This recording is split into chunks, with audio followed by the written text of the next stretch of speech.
Today, Hamas said it is ready to accept a U.S.-backed ceasefire deal that would include release of more hostages. For Israelis, the nearly 2 years of fighting in Gaza and the tensions over Iran's nuclear program has many people fearful about what's to come. CBS's Debora Patta reports from Tel Aviv on the growing anxiety. For 12 days, Israel's war with Iran brought a level of destruction and death to their cities that for most Israelis was quite unprecedented. Although vastly different in scale, some of the devastation looked jarringly like a scene from Gaza. Much of the city had almost shut down. This is Tel Aviv's main open-air fruit and vegetable market, and normally it would be really busy, but as you can see, it's pretty empty today. But as soon as the wartime restrictions were lifted, all that changed. Israelis say they are used to war after fighting in Gaza for nearly 2 years. But Tel Aviv is 50 miles from there, and many only see a sanitized version. Iran brought war to their doorstep. The Iran missiles really destroyed our life routine.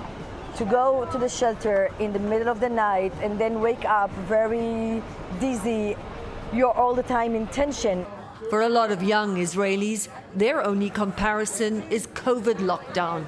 Only this time, they were hiding in bomb shelters. It's felt like the start of the COVID virus. It's like you have to be at home, you can't leave. And we understood that it's a bigger threat than before. It's not like in Gaza or Lebanon. Polls show 2/3 of Israelis believe Prime Minister Netanyahu attacked Iran for objective security reasons. But that same majority says he is prolonging the war in Gaza for personal interests. Political analyst Dalia Shaindlin says Netanyahu is driven by 3 ideologies. One is limiting Iran's potential to threaten Israel, preventing a Palestinian state. And I think the third ideology, which is vying for first place with all the others, is staying in power. Netanyahu's failure to bring the hostages home is a wound that cuts deep, dividing the nation. Gal Tao and Yoav Derdikman say calling for an end to the war has become politically contentious. The hate between the two sides became bigger and bigger. I felt less proud of being in Israel. In the beginning, I felt very, very close to each other, and after a few months later, I felt less and less apart, or less and less proud. And tonight, protesters were back on the streets demanding a Gaza ceasefire deal.